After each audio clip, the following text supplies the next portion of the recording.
Here are 10 steps on how to manage your neck and back pain. Number 1, don't panic. Now, if you're having numbness in your groin, difficulty urinating, and you feel like your legs are getting progressively weaker, or you suspect a fracture, then of course go to the physician. But other than that, we need to pump the brakes. Pain is a danger alarm system, and it will calm down once the root cause of the problem is addressed and the tissues begin to move well again. Number 2, let's consider the cause. Your spine was designed to be held upright and have proper strength. Have you been putting yourself in compromised positions? Have you been sedentary for too long? Or maybe you had a prior episode of back pain that was not completely rehabbed. Let's consider the cause. Number 3, take responsibility. This is arguably one of the most important steps out of the 10. So there is a difference between treatment and management. Basically, treatments are the things that are done to you and for you, and management are the things that you do for yourself, like strength and conditioning and just having a good lifestyle. Now, sometimes we need treatment to get us over the hump. Some treatment examples are medications, injections, maybe a chiropractic adjustment, maybe acupuncture. All those things need to lead you to proper management. That management is what's really going to give you the long-term benefits. We have to make sure that if you're doing a chiropractic adjustment or a Rasti or acupuncture, massage, we recognize that those things are wellness. They're good things and they're complementary, but they're just a piece of the puzzle. We ultimately need to get to management, where you are exercising on your own and you know how to manage this condition. Unfortunately, there are no shortcuts. We have to learn how to exercise and move well. Number 4, listen to your body. Your friends, family, and even your physicians will all have stories and opinions about what you should do next. And I'll tell you that some of it is really good, but not all information is true, helpful, or necessary for your condition. Here's what I propose. Listen to your body. Take note of the positions, activities, and movements that make you better, same, or worse. From there, we can devise a plan to help you do more of the good so that your body can heal. This will help you with the next steps.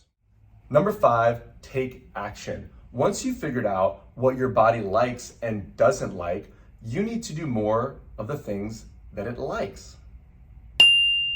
Now, if your symptoms are not resolving and you're not getting better, you may need a movement exam. Email me and I can help take you through a movement exam so you can figure out exactly what you need to do more of and what you need to do less of. Now, I hear this all the time. Chris, I just don't have time to do a movement exam. You have time. Make time. Number 6, be consistent. Do the things that make you better over the course of a week or 2 weeks. We all like to think that one pop or just one day of good activity will help us wake up and feel completely different, but that's not how this works. We need time and consistency of doing more of the good and less of the bad in order to chip away at the problem. You will need to start implementing habits that put you on the path to success. Number 7 is be patient. Unless you've dealt with an acute injury or you had some kind of trauma, chances are pretty high that you've been dealing with this for a long time. You need to give your body a proper chance to recover so that your tissues can readapt and that you can have a new baseline of health. Be patient with yourself. Number 8 is be intentional. Are you getting better, same, or worse? We don't want this pain and this aching to linger. We want to make sure that you're moving in the right direction. Are you doing the right movements consistently? Are you spending enough time? Are you being patient with yourself? If you're not getting better, you should have a movement exam. Ask yourself this question: from 0% to 100%, how much progress have you made on your own? Are you 50% better? Are you 80% better? If you're moving in the right direction, keep going. But if you're stagnating, email me, we can do a movement exam. Number 9 is be practical. This is very important. I see a lot of different sequences of events when it comes to whether you should get an MRI, an injection, a procedure, or when to start rehab, here's the truth. If you start off with an MRI, you're likely going to find something. The reason why is because MRIs are very sensitive. They pick up everything. Now the question is did that pick up your problem? Now, I'm not saying that getting an MRI is not a good idea, but what you should consider is trying rehab first. Begin with the end in mind. This can save you time, money, frustration. I cannot tell you how many people will forego MRIs, injections, and other procedures because you got rid of the problem conservatively. Consider the order of events. Now, depending on who you talk to, they may advise against this, but I will tell you for over a decade of experience that you should definitely try rehab first. If you're not getting better pretty quick, within 1 to 2 weeks, if you don't find that you're on the path to recovery, then maybe some other options could be explored. Number 10 is be hopeful. Your body is incredible. It wants to heal, but it needs a healing environment.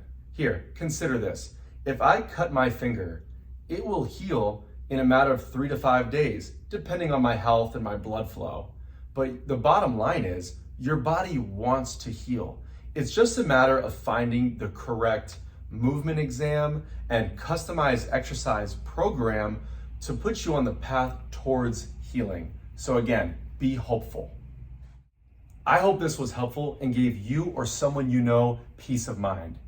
If you are ready to get back to the things you love doing so you can stop feeling frustrated and start feeling confident again, like, comment, and subscribe.